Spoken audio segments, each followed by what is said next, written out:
Hello everyone, so today our topic is parts of cell. Cell के कौन से parts होते हैं, today we will discuss all. Cell बहुत ही माइक्रोस्कोपिक, इतना छोटा होता है कि हम उसे सिर्फ और सिर्फ माइक्रोस्कोप के अंदर देख सकते हैं। बट उस छोटे से सेल के बहुत सारे पार्ट्स होते हैं। न्यूक्लियस हो गया, न्यूक्लियस के अंदर nucleolus, mitochondria, ribosomes, lysosomes and etcetera all. आज हम वो सारे पार्ट्स डिस्कस करेंगे, उसके कैरेक्टर्स भी प्लस उसके फंक्शंस भी। So let's start without wasting time. Our first part is cell membrane, जिसको प्लाज्मा मेम्ब्रेन भी बोलते हैं। Okay, and that is thin, बहुत ज़्यादा पतली होती है, फ्लेक्सिबल होती है वो मेम्ब्रेन, और लिविंग मेम्ब्रेन होती है। और उसके अंदर जो मेम्ब्रेन है उसके पोर्स होते हैं। उन पोर्स के थ्रू क्या होता है, जो सॉल्यूट्स और आयंस होते हैं ना सेल के बाहर प्रेजेंट होते हैं, वो अंदर एंटर होते हैं। इसलिए इस लिविंग मेम्ब्रेन में फाइन पोर्स भी होते हैं and it is known as a semi permeable membrane, और ये लिपोप्रोटीन्स की बनी होती है। एंड मोस्टली ये सेल मेम्ब्रेन हमारे पास एनिमल सेल्स में होती है। एनिमल सेल्स की आउटर जो मेम्ब्रेन, एक ही मेम्ब्रेन होती है, डेट इज सेल मेम्ब्रेन और प्लाज्मा मेम्ब्रेन। फंक्शन मैंने आपको बताया, रेगुलेट एंट्री रेगुलेट करता है वो सॉल्यूट्स और आयंस की। एंड सेकंड, सेल की शेप भी मेंटेन करके रहता है, क्योंकि एक ही मेम्ब्रेन है एनिमल सेल्स में, और यही उस एनिमल सेल की शेप को भी मेंटेन करता है। Next part is cell wall. Cell wall हमारे पास प्लांट्स में प्रेजेंट होती है। सेल वॉल होती है, अंदर सेल मेम्ब्रेन होती है, फिर उसके अंदर सेल के पार्ट्स होते हैं। ये नॉन लिविंग लेयर होती है और बहुत ज़्यादा हार्ड लेयर होती है, और क्योंकि ये हार्ड होती है, रिजिड होती है, तो ये सेल प्लांट सेल को एक प्रोटेक्शन भी प्रोवाइड करती है। रिजिडिटी तो शेप तो देगी देगी, उसके साथ उससे प्रोटेक्ट भी करती है। ओके, और ये फ्रीली परमिएबल होती है, और किसकी बनी होती है, सेलुलोज की। This is very important. किसकी बनी होती है सेल वॉल की मेम्ब्रेन? सेलुलोज से बनी होती है। It is composed of cellulose. Function I have already explained you कि रिजिडिटी और शेप प्रोवाइड करता है and plus protection. Next is cytoplasm. Cytoplasm क्या होता है, जो सेल होता है उसके इंटरनल, उसके अंदर जितना भी लिक्विड पार्ट होता है ना, वाटर का मिक्सचर होता है, कुछ सोल्यूबल और इनसोल्यूबल ऑर्गेनिक कंपाउंड्स होते हैं, और कुछ ऑर्गेनेलिस होते हैं। जितने भी ऑर्गेनेलिस हैं, nucleus, mitochondria, endoplasmic reticulum, lysosomes etcetera, वो सारे के सारे साइटोप्लाज्म के अंदर प्रेजेंट होते हैं। और इसके अंदर जितनी भी मेटाबॉलिक एक्टिविटीज़ होती है ना पूरी बॉडी में, वो सारी साइटोप्लाज्म के अंदर होती हैं। Okay, so they can mostly ask you that कि सारी metabolic activities, all metabolic activities occur in which organelle, किसके अंदर होती है, कौन से पार्ट में होती है सेल के? That will be cytoplasm. Cytoplasm के अंदर होती है। Okay, so next is endoplasmic reticulum. Endoplasmic reticulum के अंदर क्या होता है, ये दो तरह की होती हैं, एक होती है स्मूथ और एक होती है हार्ड। कुछ ऐसा स्ट्रक्चर होता है इसका। अगर स्मूथ हो तो जो ये राइबोसोम से अटैच है ना, ये नहीं होती अटैच, और अगर रफ एंडोप्लाज्मिक रेटिकुलम होता है तो उसके साथ ये राइबोसोम से अटैच होती हैं। और क्योंकि राइबोसोम से अटैच होते हैं, सो वी नो कि जो राइबोसोम्स है वो प्रोटीन बनाते हैं, तो इसलिए इसका फंक्शन भी यही आता है कि ये प्रोटीन को बनाता है और साथ के साथ उसे ट्रांसपोर्ट भी करता है, प्लस फैट्स ऑल्सो। फैट्स और प्रोटीन्स को बनाता है और इसे ट्रांसपोर्ट भी करता है, और इस सेल को एक्सपोर्ट करता है फ्रेमवर्क की तरह। Okay, next is Golgi apparatus. Golgi apparatus हमारे पास एक मेम्ब्रेन सैक है, फ्लैट होती है वो थोड़ी ऊपर से, एंड उसके अंदर 3 पार्ट्स होती हैं, सिस्टर्नी, वेसिकल्स एंड वेक्यूल। इन चीज़ की बनी होती है वो सिस्टर्नी, कुछ ऐसे फोल्ड्स होते हैं, उस स्ट्रक्चर को हम सिस्टर्नी बोलते हैं। वेसिकल्स प्लस वेक्यूल्स होते हैं जिनके अंदर वाटर फिल्डअप होता है।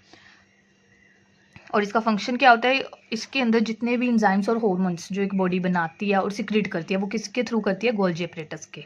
गोल्जी अपरेटस के अंदर ही इंजाइम्स और हार्मोन्स बनते हैं और फिर वो सिक्रीट करते हैं। Okay, so next part is mitochondria. Mitochondria सबसे इंपॉर्टेंट ऑर्गेनेली है, डबल मेम्ब्रेन ऑर्गेनेली होती है ये, मतलब इसकी डबल वॉल्स होती हैं। Many times they ask you name the double membrane organelle. एक ऐसी डबल मेम्ब्रेन ऑर्गेनेली बताओ जो कि एनर्जी रिलीज करती है।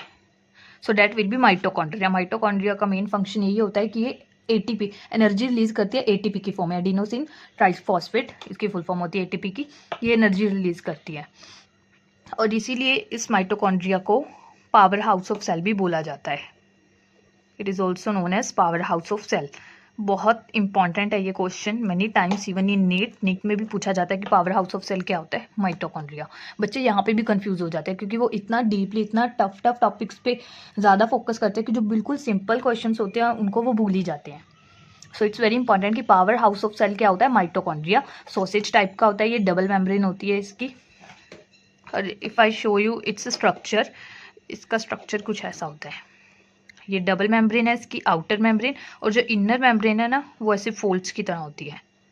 उसके अंदर ऐसे फोल्ड्स होते हैं जिसको सिस्टर्नी भी बोल देते हैं। Okay, like this. और इसका खुद का डीएनए होता है, इसके पास अपना खुद का डीएनए प्रेजेंट होते हैं, खुद के राइबोसोम्स होते हैं, इसलिए जो माइटोकॉन्ड्रिया वो अपने प्रोटीन भी अपने आप बना लेता है और क्योंकि खुद का डीएनए भी इसके पास होता है। बस इसकी सिर्फ एक चीज़ है कि इसे फूड के लिए डिपेंड होना पड़ता है, प्लांट के ऊपर ये फूड के लिए डिपेंड होता है, अदरवाइज इसके पास अपना डीएनए होता है, खुद का, खुद के राइबोसोम्स होते हैं। ओके, तो क्योंकि इसके पास खुद के राइबोसोम्स होते हैं, खुद का डीएनए होता है, तो ये रेस्पिरेटरी एंजाइम्स भी बनाता है और एनर्जी तो रिलीज करता ही है। इसका मेन फंक्शन है जो कि एटीपी की फॉर्म में एनर्जी रिलीज करता है, जितनी भी एनर्जी चाहिए प्लांट्स को खाना बनाने के लिए, that's all is with the help of mitochondria, so it is very important organelle. Next we talk about ribosomes. ribosomes बहुत छोटे छोटे होते हैं, मैंने आपको ऑलरेडी बताया कि ये प्रोटीन बनाते हैं, प्रोटीन की सिंथेसिस करते हैं। This is also very important. Protein की सिंथेसिस कौन करता है? Ribosomes.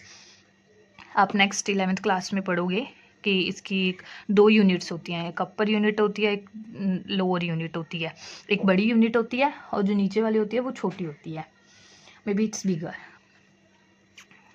That is the structure of ribosome, you will discuss in next class. Next is lysosomes. Lysosomes को सुसाइड बैग्स भी बोला जाता है।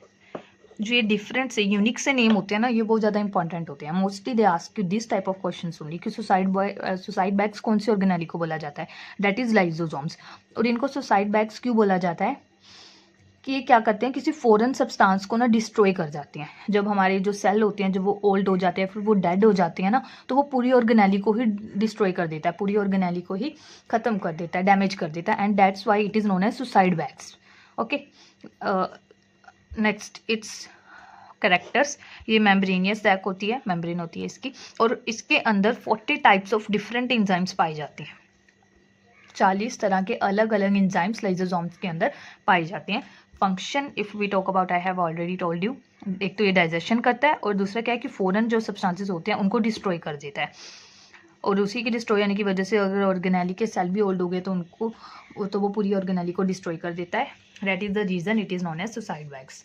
Next is centrosome. Centrosome nucleus के पास प्रेजेंट होता है। मैंने आपको, if you have seen my video, मैंने आपको सेल डिवीजन करवाई थी, उसके अंदर सेल डिवीजन शुरू यहीं से हो रही थी। ये हमारे पास हमारे सेंट्रोसोम था, यहाँ से ये सेपरेट होना शुरू हो जाता है और मूव करते हैं अपार्ट फ्रॉम ईच अदर। तो यही इसके देखो 2 पार्ट्स होते हैं, 1 2, 1 या 2 सेंट्रियोल्स होते हैं इसके पास, और ये हमेशा न्यूक्लियस के पास प्रेजेंट है। If your nucleus is here ना, तो हमेशा न्यूक्लियस के ऊपर या न्यूक्लियस के यहाँ या न्यूक्लियस के यहाँ इसके नियर ही प्रेजेंट होता है। ओके, और इसी से हमारी जो सेल डिवीजन है वो शुरू होती है और रेगुलेशन भी इसी से होती है। ओके, जब हमारे पास एंड में डॉटर सेल्स बन जाते हैं तो उनकी दोबारा से फिर से सेल डिवीजन वो भी यहीं से शुरू करेंगे, सेंट्रोसोम से ही शुरू होती है। Next is plastid. प्लास्टिड हमारे पास प्लांट सेल में प्रेजेंट होते हैं, they are present in plant cell. Double membrane होती है ये भी, और डबल मेम्ब्रेन होती है और इनका खुद का डीएनए होता है। ओके, और इनका जो स्ट्रक्चर होता है वो डिस्क लाइक होता है और इसके अंदर थाइलाकॉइड्स प्रेजेंट होते हैं। ये होते हैं प्लास्टिड, इसके अंदर थाइलाकॉइड्स प्रेजेंट होते हैं, इसको बोलते हैं थाइलाकॉइड्स, जो एक ग्रुप होता है। Okay, group of granum. और इन थाइलाकॉइड्स के अंदर प्रेजेंट होता है क्लोरोफिल। इनके अंदर क्लोरोफिल प्रेजेंट होता है। Chlorophyll, I hope so you already know कि एक ऐसा पिगमेंट है जिसके थ्रू जो सनलाइट है वो ट्रैप करते हैं ये, और फिर आगे फोटोसिंथेसिस करते हैं जिनसे प्लांट का खाना बनता है। So it helps in it. Next is different types होती हैं इसकी बहुत सारी। क्लोरोप्लास्ट हो गया, जो कि जो प्लांट का ग्रीन कलर होता है ना वो इसी की वजह से होता है, क्लोरोप्लास्ट। एंड ल्यूसोप्लास्ट जो कलरलेस होते हैं, और क्रोमोप्लास्ट, ये बहुत सारे कलर मतलब इनके अंदर अलग अलग पिगमेंट्स प्रेजेंट होते हैं जिनकी वजह से ये कलर देते हैं। जैसे क्लोरोप्लास्ट के अंदर हमें पता है क्लोरोफिल प्रेजेंट होता है जो कि ग्रीन कलर इम्पार्ट करता है, एज वेल एज सनलाइट को ट्रैप करता है ना, जो आगे फोटोसिंथेसिस में हेल्प करता है। और ल्यूसोप्लास्ट ऐसे कलरलेस होता है, और क्रोमोप्लास्ट के अंदर भी हमारे पास ज़ैंथोफिल हो गया, कैरोटीन हो गया, ये अलग अलग टाइप के पार्ट पिगमेंट्स इनके अंदर प्रेजेंट होते हैं जो कि आगे कलर प्रोवाइड करते हैं। ओके, फ्रूट्स और फ्लावर्स को करते हैं mainly chromoplast. Next is nucleus. Nucleus the main organelle जो कि हर एक सेल में पाई जाती है, हर एक सेल में प्रेजेंट होगी, दैट इज न्यूक्लियस। न्यूक्लियस होता है, न्यूक्लियस के पास अंदर न्यूक्लियोलस होता है, डीएनए होता है, और डीएनए उसके पास खुद के क्रोमोसोम्स होते हैं, that all part is inside the nucleus. ये सारे पार्ट न्यूक्लियस के अंदर होते हैं। सबसे लार्जेस्ट सेल ऑर्गेनेली होती है, सबसे बड़ी ऑर्गेनेली न्यूक्लियस होती है। ओके, स्पेरिकल शेप की होती है और इसके अंदर मैंने आपको भी बताया कि क्रोमेटिन फाइबर्स भी होते हैं, डीएनए सब कुछ न्यूक्लियस के अंदर प्रेजेंट होता है। ओके और इसका फंक्शन क्या है कि ये सेल फंक्शन, सेल का जितना भी काम है वो सारा ये रेगुलेट करेगी, क्योंकि इसके अंदर क्रोमोसोम्स होते हैं, क्रोमोसोम्स भी इसके अंदर होती है। हमें पता है कि आगे जो हमारी सेल डिवीजन होती है वो क्रोमोसोम्स के थ्रू होती है ना। सो ऑल जितना भी काम है सेल का वो सारा न्यूक्लियस करेगी। नेक्स्ट इज न्यूक्लियोलस, जो कि न्यूक्लियस के अंदर ही प्रेजेंट होता है, राउंड शेप का होता है, न्यूक्लियस के अंदर होता है और इसके अंदर प्रोटीन की सिंथेसिस होती है और आरएनए भी इसी के अंदर बनता है। न्यूक्लियस के अंदर डीएनए होता है। If you have done transcription and translation process, आपको आगे जाके आएगा, डीएनए से आरएनए बनता है, फिर आरएनए से प्रोटीन बनता है और इस पर जब डीएनए से आरएनए बनता है इसको हम ट्रांसक्रिप्शन बोल देते हैं और जब आरएनए से प्रोटीन बनता है इसको हम ट्रांसलेशन बोल देते हैं। तो जो ये आरएनए बन रहा है ना, डीएनए से आरएनए, ये न्यूक्लियोलस के अंदर बनता है और इसका फंक्शन भी यही है कि एक तो ये प्रोटीन बनाता है। कैसे बनाता है प्रोटीन को? पहले इसके अंदर वो आरएनए बनाएगा, न्यूक्लियोलस के अंदर डीएनए प्रेजेंट है ना, डीएनए पहले आरएनए बनाएगा और आरएनए को स्टोर कर लेगा और हमें पता है कि आरएनए से ही आगे प्रोटीन बनता है, तो ट्रांसलेशन करके वो प्रोटीन बना देता है। तो इसके दोनों फंक्शन आगे की, आरएनए भी बना रहा है, उसे स्टोर भी करके रखता है और फिर आगे आरएनए के थ्रू प्रोटीन भी बनाता है। Okay, next part is chromatin fibres. ये भी न्यूक्लियस के अंदर प्रेजेंट होते हैं, मैंने आपको भी बताया। कुछ ऐसे होते हैं, थ्रेड टाइप होते हैं, थ्रेड, ठीक है, मेडअप ऑफ डीएनए थ्रेड। जो डीएनए होता है वो ऐसे थ्रेड्स में बनाते हैं जिसको क्रोमेटिन फाइबर्स बोलते हैं और एक इन्हीं के ऊपर ही जीन्स प्रेजेंट होती हैं, जो कि हमें पता है कि जो जीन्स है वो एक हेरिडेटरी इन्फॉर्मेशन कैरी करते हैं और इसीलिए इनको क्रोमेटिन फाइबर्स बोला जाता है, क्योंकि इन्हीं के अंदर जीन्स होता है और ये ही आगे हेरिडेटरी इन्फॉर्मेशन को, जो मतलब एक पेरेंट्स से बच्चे में कैरेक्टर्स आते हैं, उस इन्फॉर्मेशन को, उन पर्टिकुलर जीन्स को ये कैरी करता है और इनके ऊपर ही वो होते हैं, अटैच होते हैं। Okay, so that is chromatin fibre. Next is vacuoles. Vacuoles clear space होती है, प्लांट सेल्स के अंदर ये बहुत बड़ी होती है। अगर प्लांट सेल ही है ना तो इसके अंदर बहुत बड़ा वैक्यूल होता है और साथ में माइटोकॉन्ड्रिया, क्लोरोप्लास्ट यहाँ पे प्रेजेंट होते हैं। ओके, डबल मेम्ब्रेन होती है इसकी। और अगर एनिमल सेल्स की बात करें तो ये बहुत छोटे छोटे और बहुत ज़्यादा कम होते हैं। ओके, और जो इनकी कवरिंग होती है वैक्यूल्स की उसको टोनोप्लास्ट बोला जाता है। It is also very important. Covering of the vacuole, vacuole की जो कवरिंग है या वैक्यूल किससे कवर्ड है, डेट इज टोनोप्लास्ट। और एक ये बिल्कुल एम्प्टी होता है, बस इसके अंदर सिर्फ वाटर होता है, सारा वाटर का मिक्सचर होता है। ओके, और क्योंकि इसके अंदर सारा वाटर होता है तो इसका फंक्शन भी यही है, वाटर को स्टोर करके रखता है और टर्जिडिटी, हार्डनेस प्रोवाइड कर देता है, टर्जिडिटी प्रोवाइड करता है। Okay, that is a function of vacuole. Next is granules. ये भी छोटे छोटे पार्टिकल्स होते हैं ऐसे प्लांट के अंदर, वो फूड को स्टोर करके रखता है और जब सेल को नीड होती है तो उनको सर्व भी करता है। Okay, so this was all about the parts of the cells. Thank you.